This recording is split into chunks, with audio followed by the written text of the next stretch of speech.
Hello friends, तो कैसे हैं आप सब लोग। आई होप आप सब लोग अच्छे ही होंगे।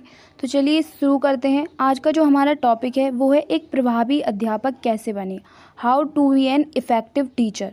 तो उसके लिए आज हम देखते हैं कि एक प्रभावी अध्यापक बनने के लिए उसमें क्या गुण होने चाहिए। तो चलिए शुरू करते हैं। तो अगर एक प्रभावी अध्यापक है तो उसमें बहुत सारे गुण हों। कौन से गुण हों वो आज हम डिस्कस करेंगे। सबसे पहला जो है वो उसे अपने पेशे से प्रेम होना चाहिए। जब अध्यापक को शिक्षक से प्रेम होना चाहिए। कई बार होता है कि जब कुछ नहीं होता है तो शिक्षक बन जाते हैं। चलिए ठीक है, अगर आप मजबूरी में शिक्षक बन भी गए हैं तो आप मेहनत करके खुद को इस काबिल बनाइए कि आप अपने विद्यार्थियों को अच्छी तरह पढ़ा सकें। फिर आता है विषय में निपुणता। फिर जिस सब्जेक्ट का अध्यापक है उसे अपने विषय की अच्छी पकड़ होनी चाहिए। अगर एक अध्यापक अपने विषय में अच्छा होगा तो विद्यार्थी भी उसका सम्मान करेंगे। ऐसा ज़रूरी नहीं है कि हर अध्यापक हर विषय में निपुण हो, लेकिन जिस सब्जेक्ट का है, पर्टिकुलर सब्जेक्ट का, उसमें तो उसे निपुण होना ही चाहिए। एक अध्यापक को धैर्यवान होना बहुत आवश्यक है।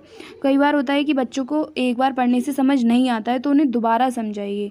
बच्चे जब बार बार सवाल पूछें तो अध्यापक को इरिटेट ना होकर उन्हें प्यार से धैर्य के साथ जवाब देना चाहिए। ज्ञान की कामना।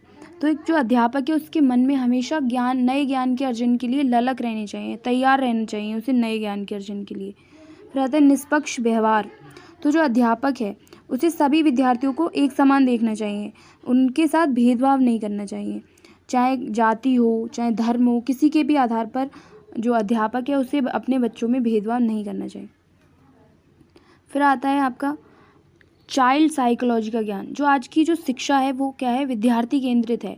तो जो एक टीचर है उसे बच्चों के मनोविज्ञान का अच्छा ज्ञान होना चाहिए, क्योंकि कई बार हर बच्चा जो है वो एक ही तरीके से नहीं समझ पाता है। हर बच्चे के लिए अलग अलग टेक्निक से समझाना पड़ता है। तो जो बच्चा है वो जब साइकोलॉजी का उसे अच्छे से ज्ञान होगा तभी वो हर बच्चे को उसके अकॉर्डिंग पढ़ा पाएगा। फिर होते हैं राजनीति से दूर। तो जो अध्यापक है उसे अपनी कक्षा में राजनीति की बातें नहीं करनी चाहिए कि वो किस पार्टी को सपोर्ट करता है या फिर बच्चे किस पार्टी को सपोर्ट करते हैं। इस तरह की बातें कक्षा में नहीं होनी चाहिए। तब पूर्व योजना के साथ कक्षा में प्रवेश। तो जो एक अध्यापक है वो आने से पहले अपने पाठ की तैयारी करके आए। उसे जो टॉपिक पढ़ाना है उसे पहले से डिसाइड करके आए, क्या क्या पढ़ाना है, किस तरह से पढ़ाना है, वो सब स्ट्रैटेजी जो है वो पहले से ही तैयार करके लाए। तब समय का पाबंद। तो जो अध्यापक है उसे कक्षा में समय पर आना चाहिए, क्योंकि कई बार क्या होता है जो बच्चे जो होते हैं वो अध्यापक से ही सीखते हैं। अब अध्यापक समय का पाबंद होगा तो बच्चे भी समय के पाबंद बनेंगे। तथा तकनीकी का प्रयोग। तो जैसे कि अब हमारा जो आज का युग है वो टेक्नोलॉजी का युग है, तो अध्यापक को भी ये टेक्नोलॉजी जो है उसे सीखना चाहिए, क्योंकि अभी जो कोविड के टाइम पर जो ऑनलाइन क्लासेस वगैरह चली हैं, तो अगर जो टीचर्स हैं उन्होंने नई नई टेक्नोलॉजी सीखी है तो जो नई टेक्नोलॉजी आए उनसे अपडेटेड रहना चाहिए एक टीचर को। तो कोऑपरेटिव व्यवहार। तो जो अध्यापक है वो अपने विद्यार्थियों के साथ कोऑपरेटिव होना चाहिए। उसे अपने साथ वाले शिक्षकों जो होते हैं उसके कलीग्स हैं उनके साथ भी मिलजुल कर रहना चाहिए। अच्छी मेमोरी। तो जो अध्यापक की मेमोरी है वो अच्छी होनी चाहिए, क्योंकि कई बार जब विद्यार्थी पूछता है तो जो शिक्षक एकदम जवाब दे देता है तो उसका अलग ही प्रभाव पड़ता है, अच्छा प्रभाव पड़ता है उसका। एक इमोशनली इंटेलिजेंट। तो जो अध्यापक है वो उसे इमोशनली इंटेलिजेंट भी होना चाहिए कि उसे किस परिस्थिति में कैसे रिएक्ट करना है, कब गुस्सा करना है, कब प्यार से समझाना है बच्चे को, ये सब उसे पता होना चाहिए। फिर आता है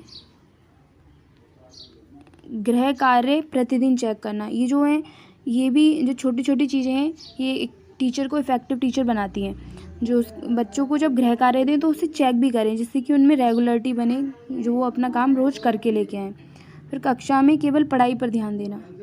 शिक्षक कक्षा में इधर उधर की बातें ना करके पढ़ाई पर ही ध्यान दे तो अच्छा रहता है। गोपनीयता।